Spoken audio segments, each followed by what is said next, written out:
Os mais velhos lembrarão, no passado, para merecer uma homenagem, um nome de rua, praça, logradouro, cidade, uma estátua, somente se fosse homenagem póstuma. Ou seja, o cidadão cumpriu a sua missão entre nós. É feito um balanço do realizado e entre erros e acertos, chega-se à conclusão que ele merece ser homenageado, ser idolatrado, ser tratado como herói. Hoje mudou. Hoje a pessoa ainda está viva e já é homenageada de diversas formas. Não vou entrar no mérito certo ou errado, não vou cair naquela que no meu tempo é que se fazia da forma verdadeira. Não. Só coloco o risco, né?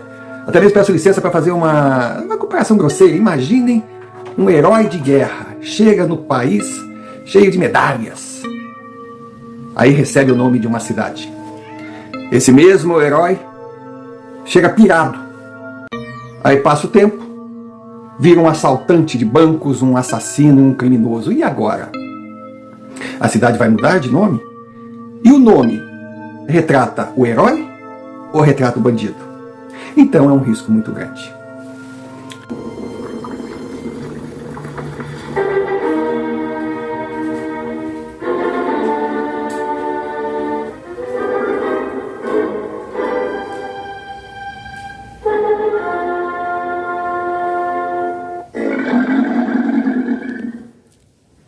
Mas eu aproveito esse gancho para entrar no universo do futebol. Os ídolos. Então vamos falar sobre 2 ídolos no Rio Grande do Sul que receberam estátuas dos clubes que representaram. Em nenhum momento vou entrar na comparação. Esse foi maior que aquele. Esse merecia mais que o outro. Não. Vou falar de 2 grandes ídolos que escreveram a sua história vestindo a camisa dos 2 maiores clubes do Rio Grande do Sul. Fernandão, Internacional, Renato Portaluppi no Grêmio. Fernandão, o ídolo morto. Um jovem, grande profissional, respeitado, inclusive pelos adversários. Infelizmente, numa tragédia, partiu de forma prematura. Hoje ele tem com toda a justiça uma estátua ao lado do Beira-Rio para que as gerações futuras saibam quem foi Fernandão. Renato Portaluppi é o ídolo do Grêmio, que também tem a sua estátua. A diferença entre os dois: um já cumpriu a sua missão, o outro ainda está em atividade. E aí vem o complicador para o lado de Renato. A vida continua.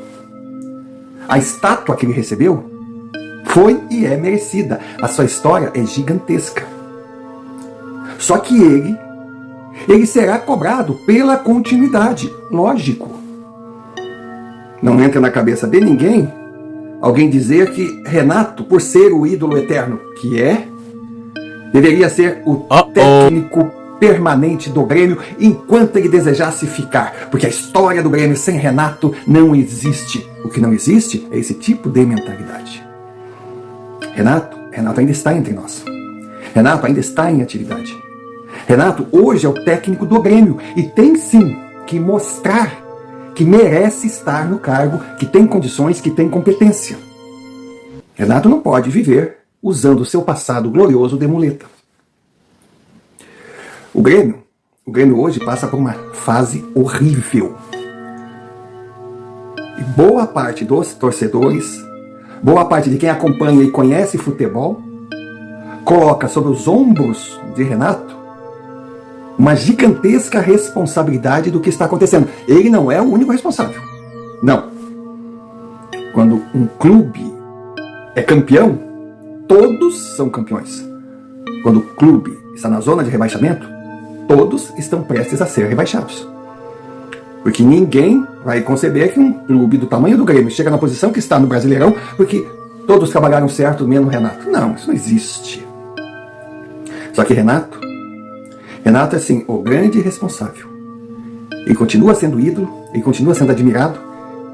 Em hipótese alguma, o que está acontecendo hoje é a razão para que ele perca a estátua. Não. O que ele fez foi muito grande. O que ele está fazendo hoje não é tão grande quanto, mas não justifica destruir tudo o que ele fez. Claro que não. Renato Renato sempre foi conhecido por ser fanfarrão. Renato foi sempre conhecido por ser malandro. Conhecer os corredores e o idioma futebolês. Renato nasceu para ser o que é e quem é. Fato consumado. Porém, ele também sempre foi conhecido por ser teimoso e arrogante. Só ele que sabe. E é claro, existe uma diferença muito grande em defender aquilo que a gente acredita e continuar defendendo, apesar de todos os indícios mostrarem que a gente está errado. É a hora de vestir a carapuça da humildade.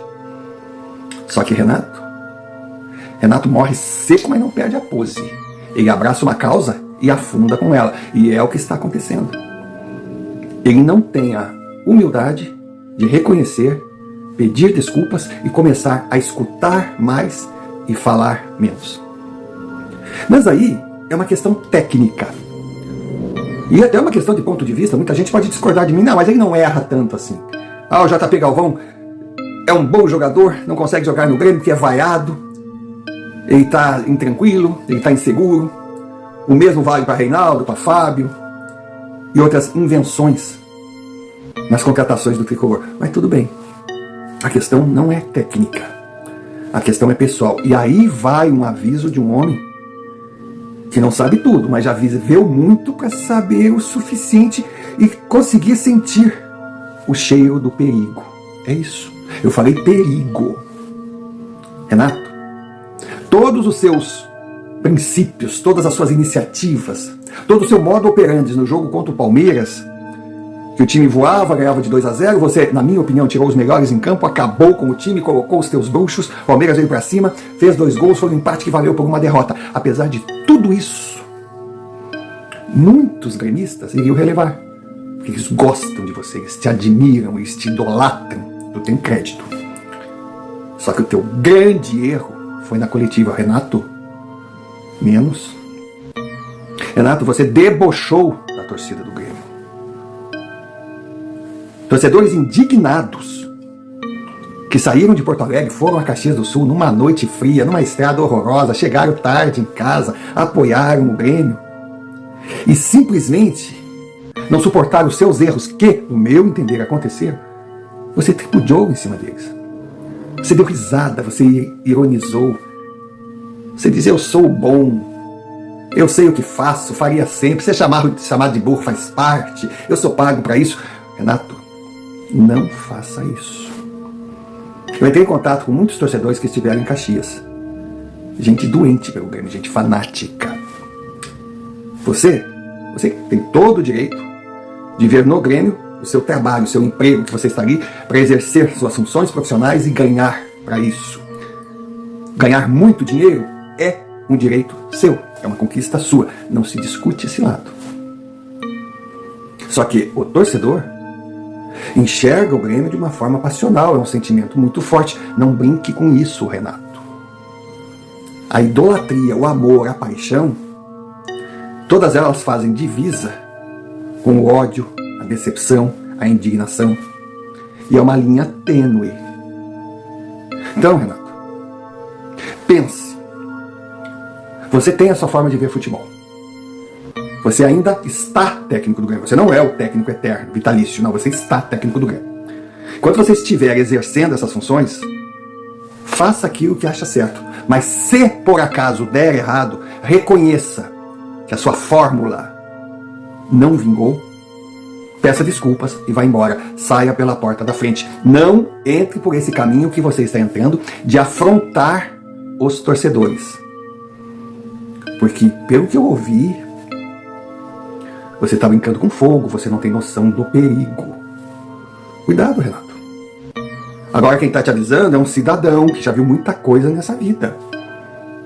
Toma cuidado, eu sei que você se garante, eu sei que você é grande, eu sei que você é bom de porrada, eu sei que você não tem medo de homem, mas 3, 4, 5, 6 torcedores daqueles massa bruta indignados, não dá para encarar. Ouvi muitos falando que você tem que levar um corretivo, que está na hora de ir no CT, está na hora de ir no teu hotel, está na hora de te cobrar respeito. E é isso que eu fiquei com medo. Eles não estão falando em cobrar que escale fulano, tire do outro, não. Cobrar respeito. Você está desrespeitando a torcida do Grêmio. Você está brincando com a paixão louca de pessoas naturalmente insanas. Não faça isso, Renato.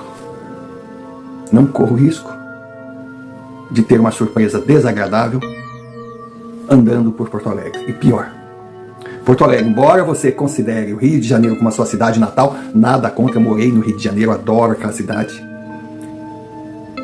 Mas Porto Alegre te lançou para o mundo. Porto Alegre te deu o pontapé inicial. O Grêmio é o principal responsável por você ter chegado onde chegou. Ele te ajudou na pior fase, na hora dos primeiros passos, antes do reconhecimento. Então, Renato, não vire o coxo. Essa atitude, muitos não respeitam. Cuidado com ação e reação. Cuidado, não pense que o fato de ter uma estátua, ter uma história, te coloca acima de. Não, acima de está Fernandão. Porque ele cumpriu a sua etapa, ele fechou a sua história que quem gosta de futebol tem que aplaudir. Ele não deve nada para ninguém. Agora você deve. Porque como você disse, você é pago. Então se é pago, tem que fazer valer o salário. Se não fizer um bom trabalho, será questionado, será criticado. Agora, se achar no direito de não aceitar as críticas e debochar daqueles que pagam o teu salário, aí já é brincar com fogo. Não esqueça da lei da ação e reação. Quem avisa, amigo é.